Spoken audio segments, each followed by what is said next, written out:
গামত এক প্ৰকল্প স্থাপনৰ কথা কৈছিলে কেনেকুৱা ধৰণৰ প্ৰকল্প কি প্ৰকল্প কিবা এটা আভাস দিব পাৰিব নেকি মুখ্যমন্ত্ৰীয়ে ফেচবুকৰ পোষ্টৰ জৰিয়তে তেওঁ প্ৰকাশ কৰিছিলে তাৰমানে ইয়াতে আমাৰ নাহৰবাৰীৰ ৰাইজে প্ৰায় 300 বিঘা মাটি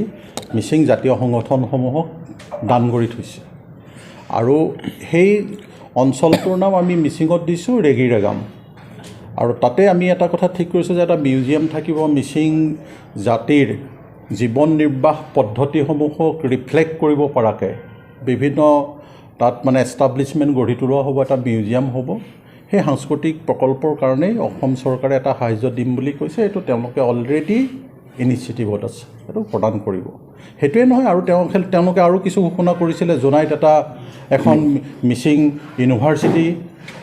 তাৰ পাছতে কাৰেং চাপৰিৰ এটা স্পৰ্টছ কমপ্লেক্স গঢ়ি তুলিব পৰাকৈ আৰু লগতে এটা ষ্টেডিয়াম উন্নত মানদণ্ডৰ এইবোৰ গঠন কৰাৰ তেখেতে আশ্বাস প্ৰদান কৰিছে আমি আশাবাদী খুব সোনকালেই এইখিনিৰ ক্ষেত্ৰত তেখেতে আগভাগ ল'ব যিহেতু এমাহৰ ভিতৰতে আজি দীৰ্ঘদিন ধৰি আমাৰ যিটো সংগ্ৰাম যাৰ কাৰণে আমি ৰাজপথৰ সংগ্ৰাম কৰিছোঁ সংসদীয় সংগ্ৰাম কৰিছোঁ টেবুলৰ মজিয়াটো সংগ্ৰাম কৰিবলগীয়া হৈছে দীৰ্ঘদিন ধৰি হিতেশ্বৰ শইকীয়াৰ দিনৰ পৰা ধৰি হিতেশ্বৰ শইকীয়াৰ পাছত তৰুণ গগৈ গ'ল তৰুণ গগৈৰ প্ৰফুল্ল মহন্ত গ'ল কেইবাগৰাকীও মুখ্যমন্ত্ৰীৰ লগত বিভিন্ন পৰ্যায়ত আলোচনা হৈছে আমাৰ কিন্তু এতিয়া আমাক আশ্বাস দিয়াৰ এমাহৰ ভিতৰত আমি এনেকুৱা এজন মুখ্যমন্ত্ৰী পাইছোঁ যে আশ্বাস দিয়াৰ এমাহৰ ভিতৰতে তেওঁ কেবিনেটত পাছ কৰিছে সেইকাৰণে মই আশাবাদী এতিয়া আলোচনাৰ কি হ'ব বিষয়টো আগতীয়াকৈ ধাৰণা দিব পৰা নাযায় আমি তাতে চাওঁ কি মডেলিটি আমাৰ ফালৰ পৰা মডেলিটিজ ছাবমিট কৰা হৈছে এই মডেলিটিজৰ ওপৰত তেখেতসকলে কি ধৰণেৰে মানে হেৰিটো দিব তাৰমানে তেখেতসকলে ধাৰণাটো আমাৰ ওপৰত আকৌ দিব মডেলিটিটো অধ্যয়ন কৰি এইটো পৰস্পৰৰ মাজত আলোচনা হ'ব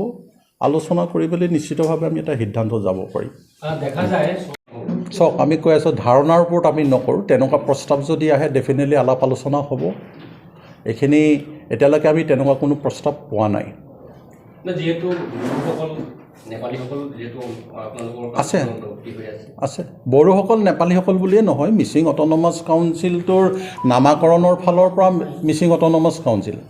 কিন্তু এই কাউন্সিলৰ অন্তৰ্ভুক্ত যিমান ভাৰতীয় জনগোষ্ঠী আছে ভাৰতীয় সকলো জনগোষ্ঠীয়ে মিচিং স্বায়ত্তশাসিত পৰিষদক সা সুবিধাবোৰ উপভোগ কৰিব পাৰিব ইয়াত সোণোৱাল দেউৰী বুলি কথা নাই বিভিন্ন অঞ্চলৰ পৰা সেইকাৰণে আপোনালোকে দেখিছে বিভিন্ন জনগোষ্ঠীৰ প্ৰতিনিধি আমাৰ মাজত আছে আজি সোণোৱাল কছাৰী বা দেউৰী তেওঁলোকৰ জনগোষ্ঠীটো আমাৰ মানে কাউন্সিলত ৰিপ্ৰেজেণ্টেটিভ নাই এইকাৰণে তেওঁলোকৰ এটা সুকীয়াকৈ সোণোৱাল কছাৰী অট'নমাছ কাউন্সিল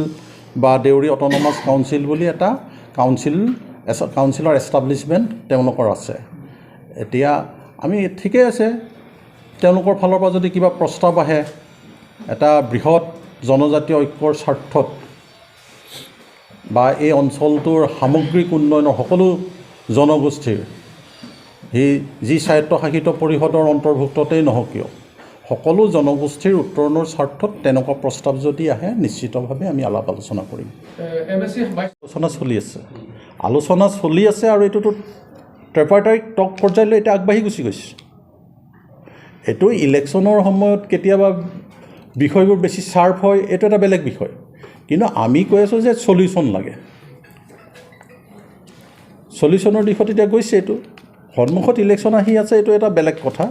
কিন্তু আমি বিচাৰোঁ যে ইয়াক ৰাজনীতিকৰণ কৰিব নালাগে পলিটিকেলি মানে উদ্দেশ্য প্ৰণোদিত নহ'লে ভাল বুলি আমি ভাবোঁ আৰু এইটো আমি আশা ৰাখিছোঁ এইটো তেখেতসকলে এইটো প্ৰমাণ কৰিবলৈ নিশ্চয় সক্ষম হ'ব যে পলিটিকেল এটা দৃষ্টিভংগী সন্মুখত ৰাখি এনাউন্সমেণ্টবোৰ কৰা নাই যদি কৰিছে তেতিয়াহ'লে আৰু যদি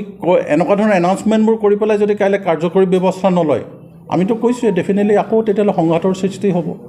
আমিতো 3টা পৰ্যায়ত সংগ্ৰাম কৰি আছোঁ ৰাজপথৰ সংগ্ৰামো কৰি আছোঁ সংসদীয় সংগ্ৰামো কৰি আছোঁ তেতিয়াহ'লে সংসদীয় সংগ্ৰামৰ পৰ্যায়ত ক'ৰবাত খেলিমেলি হৈ যাবলৈও আছে যিটো এতিয়া ক'ব পৰা নাযায় এইটো ছিটুৱেশ্যনে যি ডিমাণ্ড কৰিব সেইটো হ'ব মানে